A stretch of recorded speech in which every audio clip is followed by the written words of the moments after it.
Sí, totalmente. Seguimos avanzando. Esto es Camino al Sol a través de estación 97.7 FM. También estamos conectados a través de caminoalsol.do.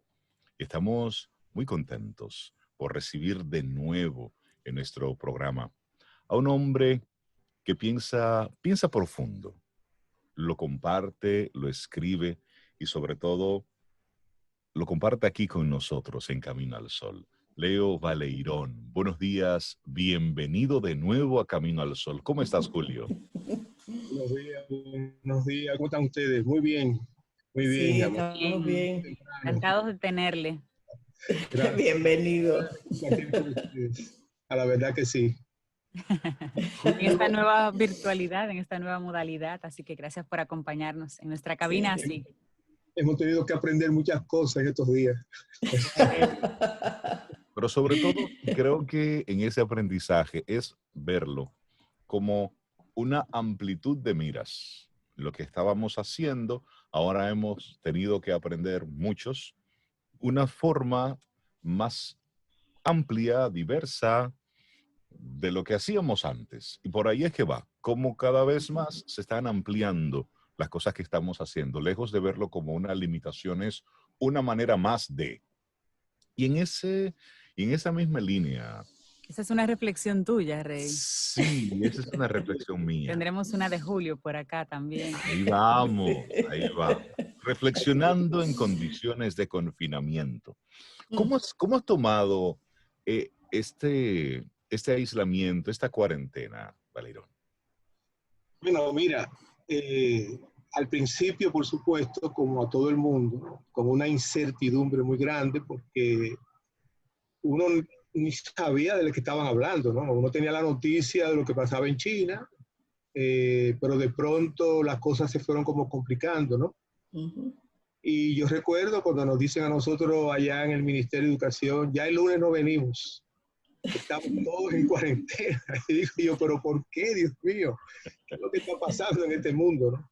Es decir, al principio con mucha incertidumbre, incertidumbre por uno no entender todavía qué era realmente el dichoso coronavirus. Uno tenía idea, ¿no? Uno veía cosas. Pero la incertidumbre mayor era, bueno, ¿y hasta cuándo va a ser esto? Claro. ¿Qué tiempo? Yo recuerdo que pensábamos que era una semana. O sea, decíamos, bueno, vamos a estar esta semana en la casa y después eso se fue prolongando.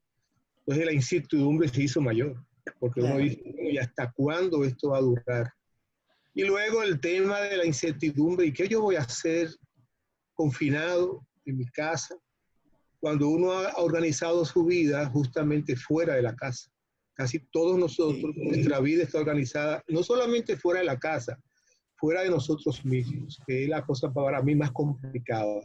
Es decir, todo el mundo de relaciones, el trabajo, la juerga, todas esas cosas, ¿no?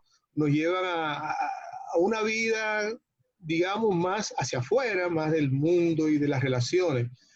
Y la gran pregunta yo me hacía, ¿y qué yo voy a hacer yo con todo este tiempo en mi casa? Claro. ¿No? He tenido que pensar mucho en eso, reflexionar, recuperar experiencias en la vida que he tenido. He leído, vuelto a leer muchas otras cosas que había leído hace tiempo. Y eso me ha permitido ir como recuperando justamente que, bueno, este confinamiento yo tengo que verlo como una oportunidad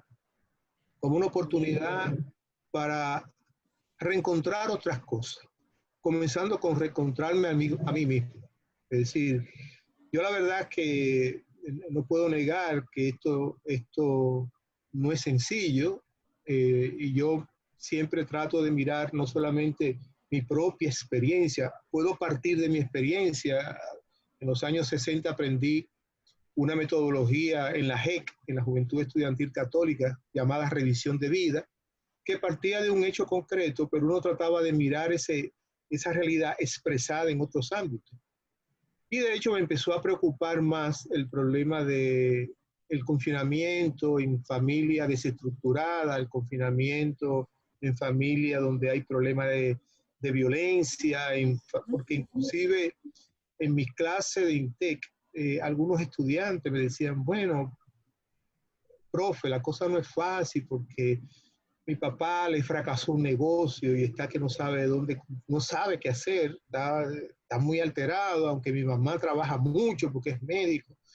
Pero esas son situaciones que uno dice, bueno, esa no es la situación de una persona, esa es la situación de muchas personas. Así es. Y de hecho, digamos, pensando en mi propia familia, porque tengo 3 hijos, pero los 3 hijos viven solos. Yo decía, estos muchachos no saben lo que es vivir solos realmente. Ellos tienen su vida colgada hacia afuera. Uno de alguna manera ha tenido la experiencia ya. Yo de una vez recordé las crisis de los años 60, que a veces uno permanecía en su casa muchísimo tiempo sin salir a la calle. La guerra de abril. A propósito de las revueltas sociales. Exactamente, exactamente. La guerra de abril lo agarró y lo metió en la casa y yo recuerdo que mi papá le decía a mi mamá, váyanse para la casa del tío, eso era en el ensanche Osama.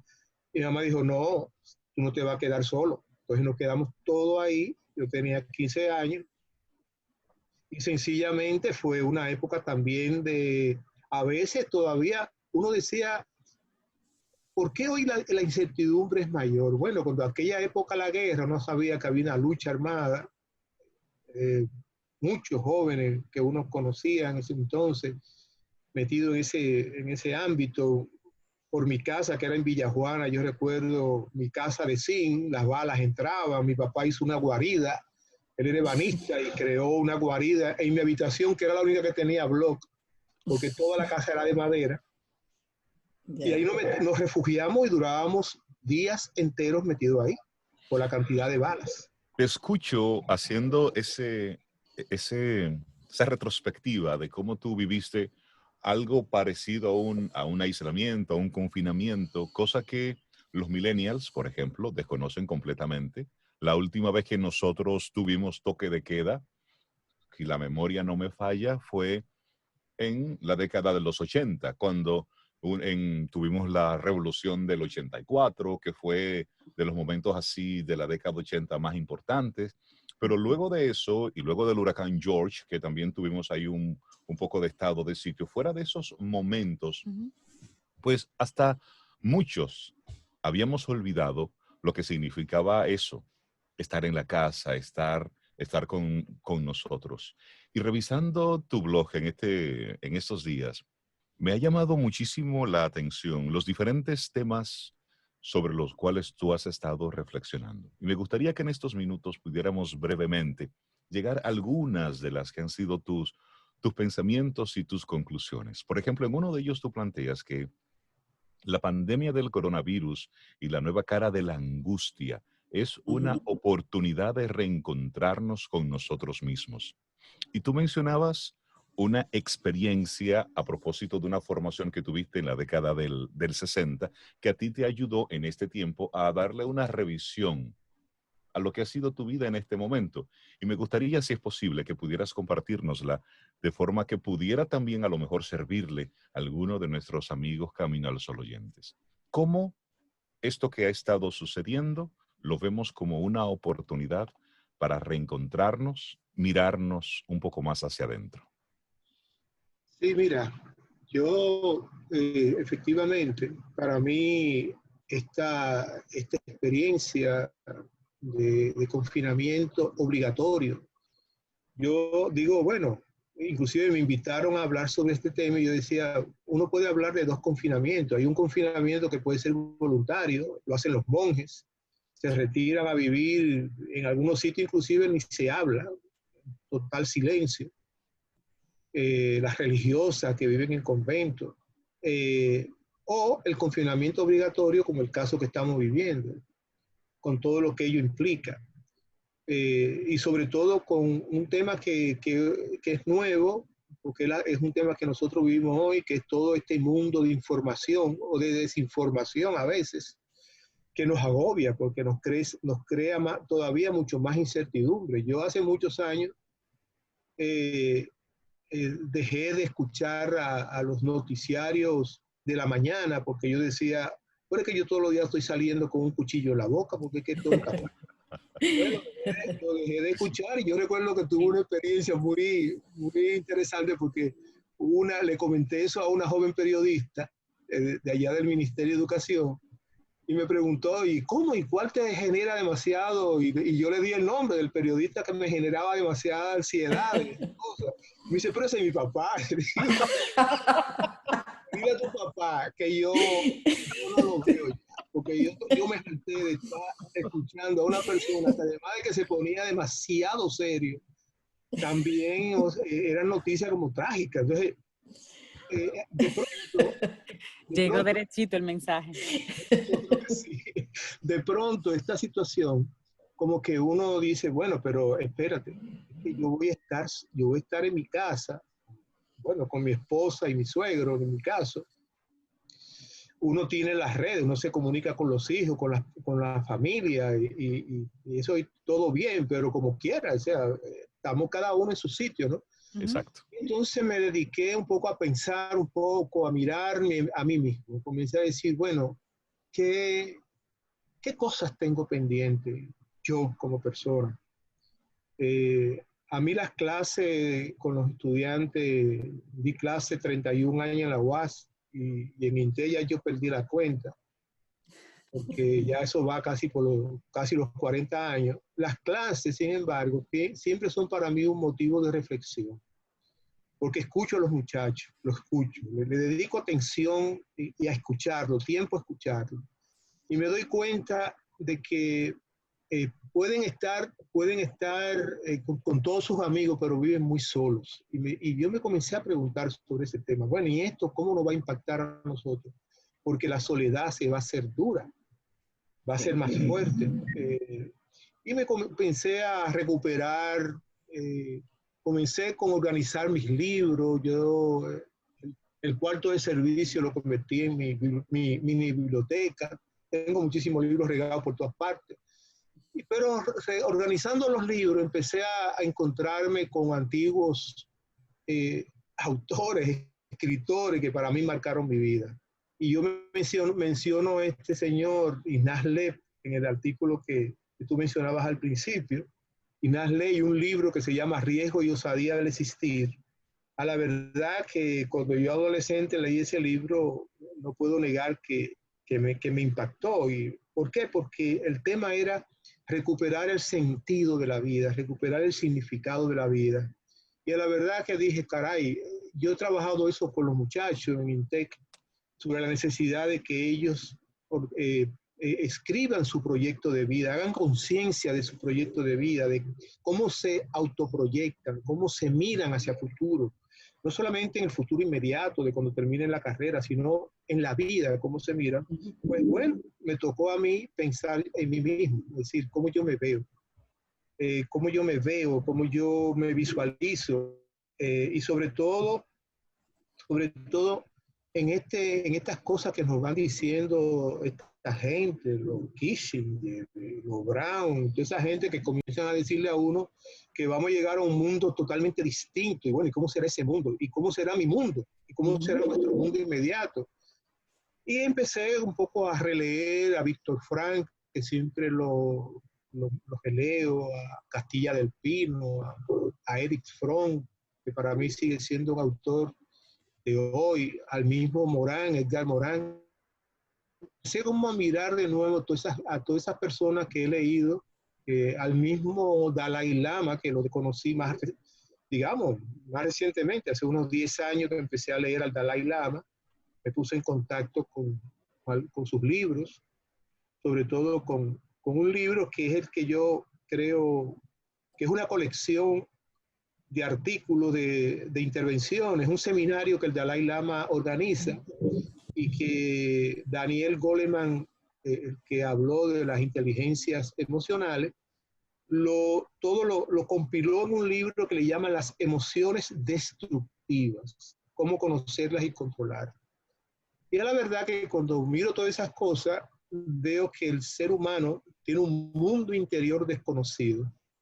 Tenemos un mundo interior desconocido. En un mundo atrapado por la por las ciencias físicas, las ciencias naturales, con un objeto de estudio que está fuera de mí y casi, yo voy a decirlo así, pero casi un desprecio de la vida subjetiva. De pronto yo digo, caray, ahora nos estamos encontrando con que esas personas no tienen respuesta a los grandes problemas que el ser humano está enfrentando hoy solo, en su mundo, en su interioridad, que aunque Freud nos lo planteó de mil maneras y otros autores lo plantearon de mil maneras, sin embargo sigue siendo un mundo desconocido, un mundo totalmente como ajeno a nosotros mismos. Leo Valerón es psicólogo, doctor en educación. Me surge, Leo, una pregunta sobre ese proceso de reflexión que hizo Leo Valerón. Una persona que esté escuchando en este momento, ¿qué le sugerirías para que inicie ese proceso de autoconocimiento al que, como mencionas, hemos estado tan desconectados? ¿Cuáles serían esas? Tú lo hiciste a través de los libros, pero una persona, ¿cómo pudiera iniciar ese proceso? Mira, yo creo que uno debe, y creo que este método que mencionaba al principio, uno debe hacer una revisión de vida. Es decir, ¿qué he sido hasta ahora? ¿Qué he sido? ¿Qué he hecho? Qué buena ¿De pregunta. ¿De qué me siento orgulloso? Todos nos sentimos orgullosos de muchas cosas que hemos hecho en la vida. Seligman dice que recuperar el pasado, en ese sentido, nos da la oportunidad de ser felices. O sea, ¿qué he hecho antes que nada? Me puedo sentir orgulloso de eso. ¿O qué he hecho que no me siento orgulloso, pero que me ha dado lecciones o me puede dar lecciones cuando los traigo ahora? Entonces, empezar por ahí, como mirarnos, cuál ha sido mi vida, cuáles han sido los hitos de mi vida, los hitos importantes de mi vida, cómo esos hitos me preparan o me han preparado o me ayudan a manejar la situación de hoy, una situación que, como digo, totalmente inesperada, de incertidumbre, pero cómo me puede ayudar eso, cómo me puede ayudar a transmitirlo a mis seres queridos más inmediatos, y después, cómo me proyecto, cómo me miro hacia el futuro, o sea, cómo me veo, qué proyecto voy a iniciar. Si es verdad que el mundo va a ser distinto, bueno, distintas van a ser nuestras vidas entonces. Por supuesto. Es decir, es como hacer una revisión profunda de su vida.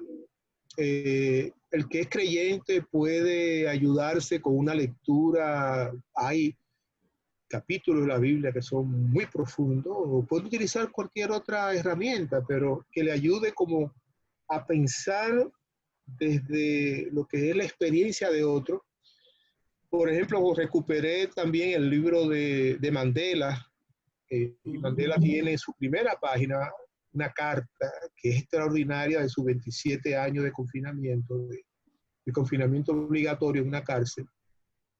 Y poder decir, bueno, aproveche para descubrir las cosas buenas y las cosas malas que hay en su alma. Porque esas cosas buenas y malas que hay en nuestra alma es lo que nos hace ser lo que somos. Yo no puedo negar el pasado. Claro. Y ese es un gran reto. Eso Claro. es un acto de valentía, poner en blanco y negro las cosas buenas, los hitos, pero también esas cosas malas, esas partes sombras oscuras de mi vida. que las tenemos Esas sombras. todos, que las tenemos todos. El acto valiente ahí es escudriñarlo y atreverse a verse la cara con ese lado oscuro. Así es. Para así mejorar, es. para mejorar. Yo recuerdo, hay un novelista que para mí siempre me marcó mucho, que fue Dostoyevsky. Y cuando yo miro de nuevo y agarro a Dostoyevsky y me pongo a leer de nuevo Crimen y Castigo y los demonios, todos tenemos demonios, todos. Claro. Totalmente. Están ahí. Están ahí y no lo podemos negar. Y a veces se manifiestan en los sueños, ¿eh? Pero uno Sí. entiende que es un sueño, es raro. Así Y ahí es. entra que tú alimentas. Si estás alimentando tus demonios, pues estás alimentando tus ángeles. Tus dioses. Claro que sí. Y asumirlo como una realidad que uno vivió, que uno pudo haber sido diferente, pero no lo fue así. Y recuperar eso y repensarlo. Yo creo que el tema es cómo uno todas esas cosas las puede repensar y sacar provecho a hoy, porque ese es el tema. Yo creo que siempre, yo cuando miro el pasado, y aprendí eso de muy joven, no miro el pasado para regodearme en el pasado, para sufrir en el pasado. Miro el pasado para aprender de él, o sea, ¿qué fue lo que hice que puedo seguir haciendo? ¿O qué fue lo que hice que no debería seguir haciendo? Claro. Y creo que esta conversación con Julio Baleirón sirve para nosotros mismos, hacer esa mirada hacia adentro. Muchos han estado hablando de lo inoportuno que ha sido mandar poco a poco a la gente salir a la calle. Hay muchos elementos para discutir, hay muchos factores que entran en juego. Lo que sí hemos notado es que había una especie de desesperación, cierta o no, vinculada por la parte económica o no, pero había una necesidad, por lo menos en República Dominicana, de salir. Y eso tiene muchísimas lecturas. Y decía este cantante puertorriqueño René en su canción más reciente, decía él, antes de mirar hacia afuera, lo que tenemos es que mirar mucho hacia adentro. Y esa es la invitación que Julio nos está haciendo. Vamos a recordar que los escritos, los pensamientos, las reflexiones de Julio están en jvaleiron.obolog.es. Así la gente puede encontrar los diferentes escritos, las reflexiones que Julio, pues con mucha profundidad, va compartiendo. Vamos a compartirlo también. Julio, muchísimas gracias por estar con Gracias a nosotros. ustedes. Por pensar en voz alta con nosotros, Julio. Gracias. Mira, y yo quiero por lo menos decir, yo creo que hay que, en todo esto, hay que recuperar el humor. Sí. Y el buen humor, porque yo recuerdo, recordé y lo busqué, el libro de Humberto Eco, en El nombre de la rosa. Un libro para mí extraordinario. Lo he leído varias veces, ya ahí perdí la cuenta también. Lo he comprado en varias ediciones. Es que hay una película también del libro. Una película extraordinariamente. Bellísima. Yo le digo a los estudiantes, si no quieres fajarte con 600 páginas, por lo menos ve la película. No es fácil, aunque son 2 horas y pico. Sí. Y recuerdo que toda la trama de la película gira en torno a un libro de Aristóteles. Y es un libro que la iglesia proscribió, porque la iglesia basaba todo el tema de la fe y la esperanza en el miedo. Y sucede que el libro es sobre la risa, y donde Aristóteles, su tesis fundamental era que la risa vence el miedo. Yo creo que hay que recuperar el humor. Yo creo que el miedo es una emoción importante. Yo creo que el miedo nos ayuda a resguardarnos del virus. Nos ponen alerta. Claro. Nos ponen alerta. Pero el miedo se puede convertir en un problema también. En un elemento paralizante. Así es. Y en familia desestructurada, yo le tengo terror a eso. Pero como quiera hay que recuperar el humor, el buen humor. La alegría como antídoto, como método. Exacto. Cómo tomar la situación un poquito más ligera, porque a la verdad la situación se la pintan a uno como media difícil. Sí. Julio, que tengas un excelente día. Muchísimas gracias.